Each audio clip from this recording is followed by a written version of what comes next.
donc li ma doon wax foofu rek mooy tey dañu toll foo xam ne fii amatuñu droit di xuloo amatuñu droit di xeex amatuñu droit di reyante parce que dañu jëm ci ay élections yu am solo loolu moom moo tax je lance un appel ñi nga xam ne ñoo nekk au niveau de la zone d'abord des 4C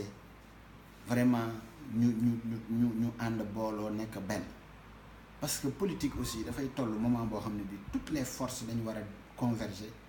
jëm ci l'essentiel parce que nous n'avons qu'une seule unique élection l'élection présidentielle kon keneen ku am beneen schéma bu bokkul ak boobu kon c'est day xaw a doy waar alors raison pour laquelle ñun ñëpp ñu war a ànd topp ak derrière le ministre Oumar Gueye mi nga xam ne c'est le coordonnateur du parti pour que ñu ànd reyante pour faire gagner le président Macky Sall parce que kuy wax naan tey je disais presque sànq am na yoo xam ne peut-être je vais pas en revenir de trop mooy kaaw bu ñuy wax day kaawu Ndiagne c'est le maire de Bambilor mais avant qu'il ne soit maire de Bambilor am na benn compagnonnage bu nga xam ne amoon nag ak le ministre Oumar Gueye am na fu ñu jaar donc Ndiagne am na lu bëri lu mu defal Oumar Gueye mais moi je crois que ne Oumar Gueye aussi defal na lu bëri Ndiagne ci carrière politique am parce que bu ñu fàttalikoo rek bi ñuy yoree la délégation spéciale de Bambilor avant délégation bi président Macky Sall falo wax ne incohérent wax ne ñi nga xam injustice yu bëri dina ko régler ci la wax ak Oumar Gueye jël changé données yépp ñu jëlaat 4 collectivités locales yi président ne que vraiment fi mu ne xëy na mënatuñ ko delloo comme na meloon mais comme yéen a ko gagné woon nit ñi nga xam ne ñoo fay ne yow yaa leen di désigner loolu moo indi woon Oumar Gueye tànn moom ak Ndiagne comme à Bambilor Mor Sall Diop ak Alioune Mbaye tànn dem Jaxaay kii moo fa nekkoon Mariam Koné toujours pour jouer dans la dynamique de la coalition Benno Bokk Yaakaar Mariam Koné de l'AFP moom lañ fa jëloon mu jiite foofu ànd ak Mor Sarr Ba Sangalkam Oumar Gueye proposé fa Oumar Gueye junior xam nga mu nekkoon fa donc bon voilà ñu ànd nekk ci liggéey bu nga xam ne liggéey bu am solo lañ doon def mais comme bi nga xamee ne Aram Ndoye l'ex-ministre de la gouvernance locale am na benn moment ñu jël ay décret changé délégation spéciale yi jële fa ñoom Ndiagne ñun ñëpp ba am ñu désigné woon pour ñu waroon leen remplacer mais loolu bi mu amee mais bi que le ministre Oumar Gueye yëgee mais dafa jël ay dispositions yi mu war a jël yëpp aidé en cela par mu wax seeg le premier ministre wax si ak président de la république parce que boobu le président était en voyage à l'étranger mu nekk nañ surprendre nañ si soir lépp bu mu ñëw donc loolu fa la jóge bi ñu problème bi jeex ba ñoom dañ continuer nekk fi ñu nekk donc kilifa boo amee kilifa goo xam ne gi mu ngi lay taxaw aussi bu situation politique ñëwee analyse yi ñëw coow yi ñëw nit ñi ñëw parce que loolu du ñàkk ku nekk am na fooy toll da ngay am ay nit yoo xam ne dañ lay am fu lay jëmee dañ la am fu lay orienté ñenn ñi dañ la jàppale parce que dañ leen gëm dañ la bëgg am na ñoo xam ne peut-être seen intérêt moo tax c'est-à-dire yu bari daf ciy laxasu de telle sorte que ne dafa am loo xam ne ni fii aujourd'hui bu may demander le maire de Bambilor moom laay wax que ne na revenir à de meilleurs sentiments pour revenir dans les rangs ñu ànd bokk ndey bokk bàyyi dans le cadre de la coalition Benno Bokk Yaakaar te loolu yaakaar naa ne képp ku bëggal ndam Macky Sall loolu nga war a inviter nit ñi et sur ce nag dañ ci war a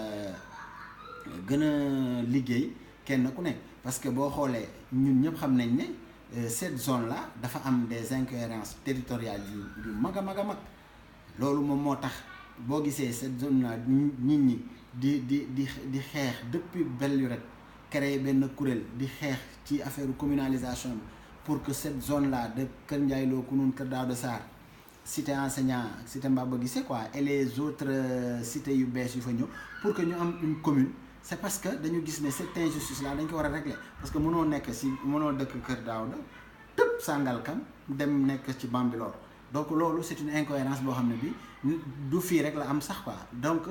ñu demander président de la République vraiment mu régler ces injustices là ñu corriger ces incohérences territoriales te li tax ñu amoon ci yaakaar mooy le président lui-même à Diamniadio moom moo ko waxal boppam di expliquer et en prenant l'exemple il a pris l'exemple de Sangalkam ci découpage bi nu mu demee et puis ñëpp a ngi koy fàttaliku découpage boobu nga xam ne baaxul jaarul yoon l'ancien régime def ko parce que dañ ko doon defuñu ko woon parce que dañu bëggoon rapprocher population yi mais dañ ko doon def c'était pour éliminer un adversaire politique gênant en l'occurrence le ministre Oumar Gueye parce que boobu moo fi nekk le président de la commune rurale de Sangalkam mais élection bu ñëw mooy gagné je l'ai wax naa ko tantôt ci gannaaw donc ñu ne nañ ko faagaagal jëlee ko fi moo tax ñu daggat ne nu mu leen neexe indi problème yooyu moo ñu indil jafe-jafe yi ñu am yépp mais comme président Macky Sall ci ni ñu ko xamee nekk un homme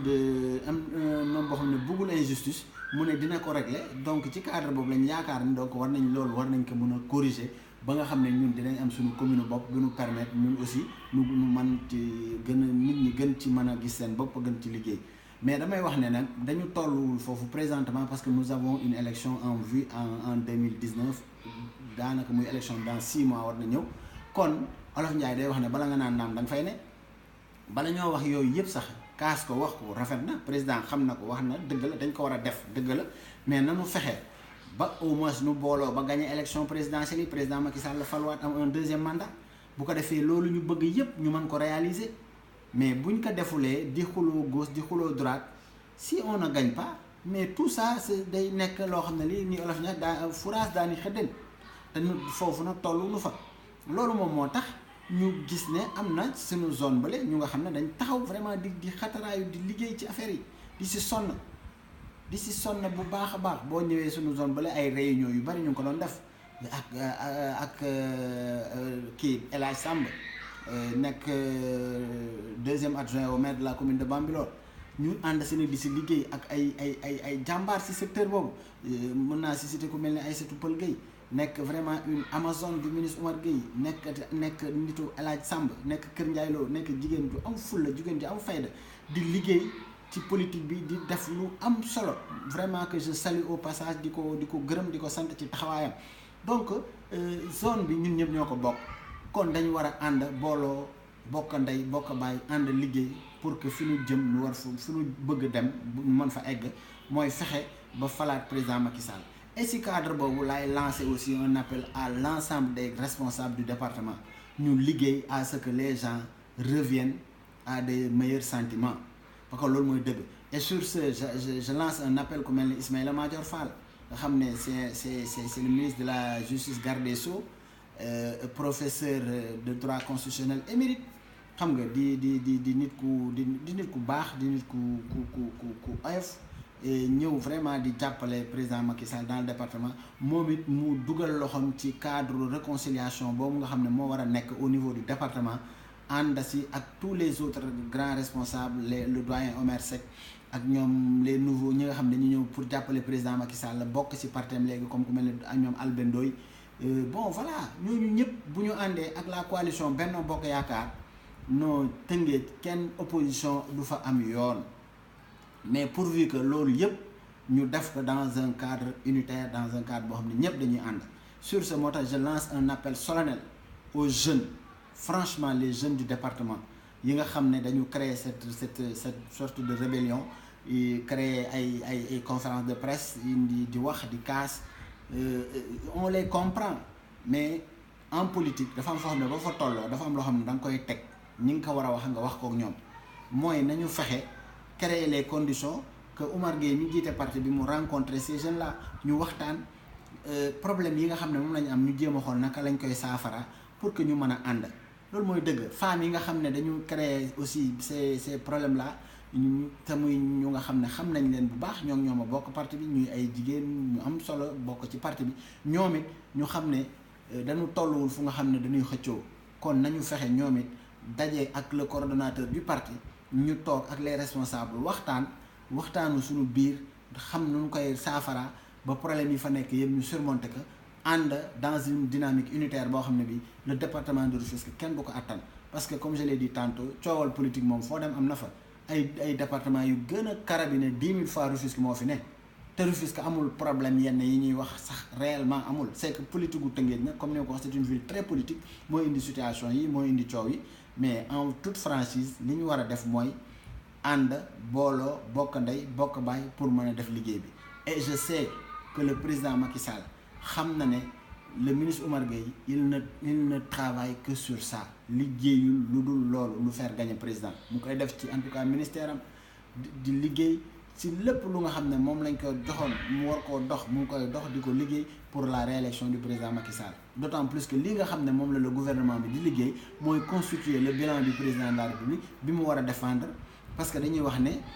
l'élection présidentielle c'est le rendez-vous d'un homme et son peuple donc président Macky Sall moom am bilan bu mu war a défendre mais bilan boobu mooy bilan wu gouvernement bi liñ ko liggéeyal loolu lay présenté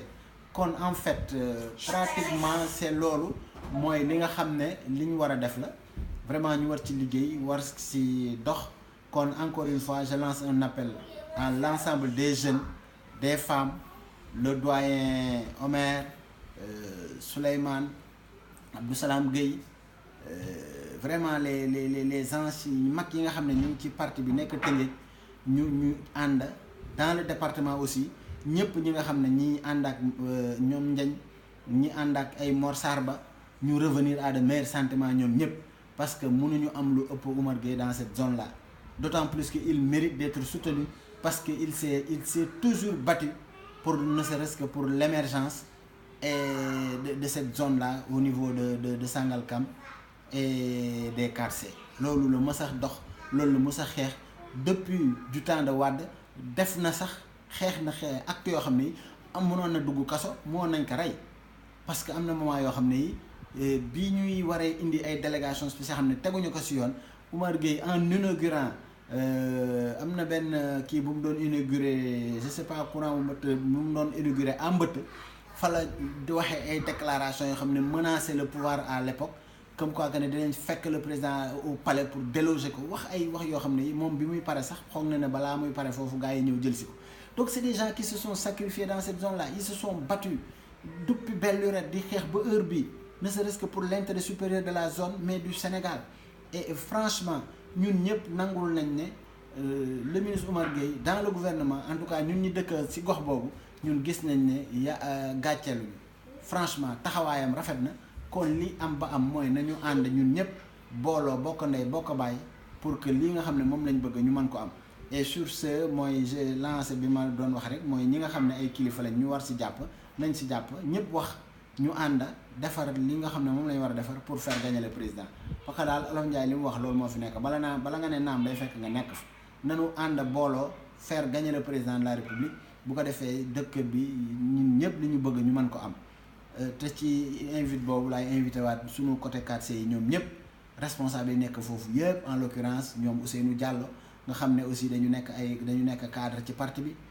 yàgg ci bokk ci parti bi di liggéey ñoom it ñu dugal seen loxo ci processus de paix boobu ànd ak Oumar Gueye déjà ñoom Landing que je salue au passage di ñaan yàlla na am rétablissement parce que yëg naa ne yaramam dafa sutante woon ñoom ñëpp ñu àndandoo bokk ndey bokk bàyyi liggéey donc je ne saurais tarder nag pour vraiment présenter aussi mes condoléances si ñi nga xam ne dañu faatu sama ginnaaw ku mel ni Vieux Assantine